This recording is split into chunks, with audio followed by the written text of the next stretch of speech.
This is a tutorial on the seller's purchase of replacement property, CAR Form SPRP, a single-page document widely used now because it's a one-sided seller's market and sellers can get away with asking for all sorts of one-sided provisions, favorable provisions for them. And we're going to go through it because it has large implications. I'll make it very simple and straightforward. This form is effectively an addendum to the purchase agreement or counteroffer. You'll check counter if that's what you're adding this onto. If not, by default, it's purchase agreement. You'll put the date of whichever form you're referring to, property address, names of the parties, paragraph 1A. So this section 1, you have A by default, or you can check box B, and then you can add C to B if you want. That's why there's an and.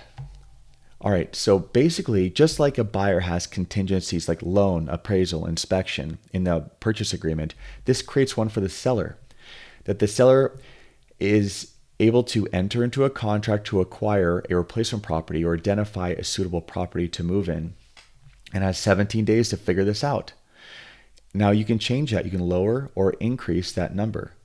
Now, let's say someone increases it. Let's say they put 60 days. Well, that gives the seller 60 days to hold the buyer in escrow while they figure it out. And on day 59, the seller can cancel, or the seller can never cancel, and this can go on indefinitely until the buyer sends a notice to perform. So it's important that the buyer understands the implication of this number here.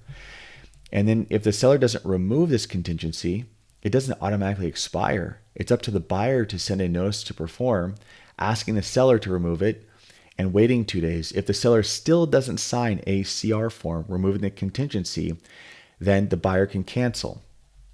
But until then, the buyer's stuck. That's why it's important to understand the implications of this form. Maybe the seller doesn't need just some generic 17 days up here, so they're already in escrow. They can check this box here that they're in escrow company name here, escrow number here.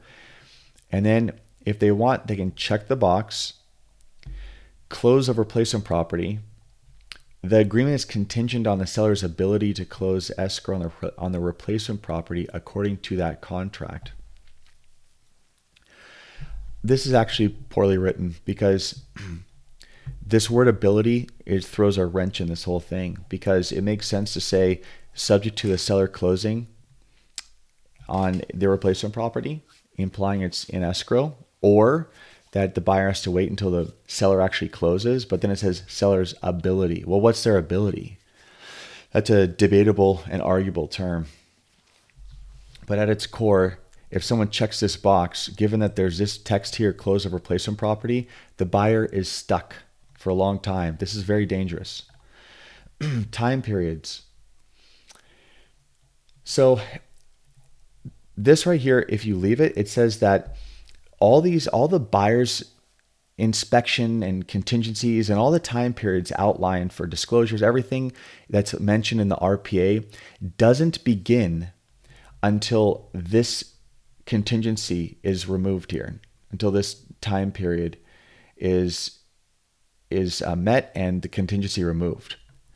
So it basically is a delay clause. This delays all those purchase agreement contingency and disclosure time periods.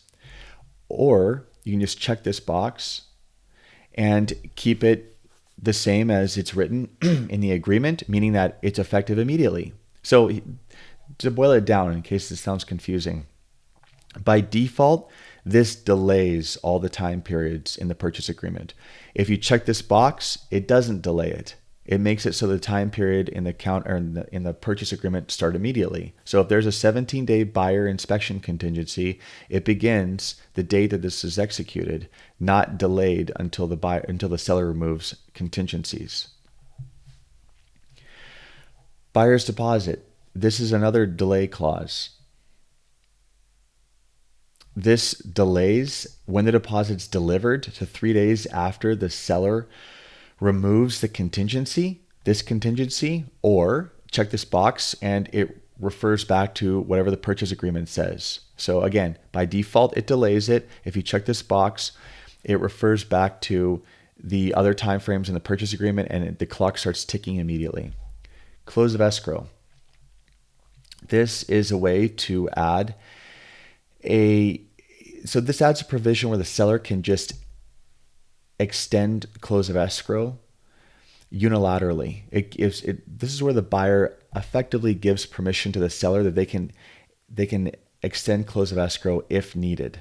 So if the seller needs to buy more time because their upleg property is moving slowly, and let's say that the parties check this box and put 5 right there, 5 additional days. It means the seller can call up the buyer later and say, hey, I know we're supposed to close on the 15th, but I'm going to need more time.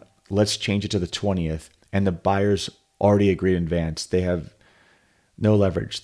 They just have to go along with that. So this is just this gives the seller additional days or additional time to unilaterally extend escrow.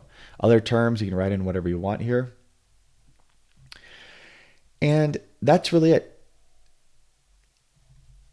And this just says basically, so section 3 basically reiterates the point I made up here, where this contingency doesn't automatically expire.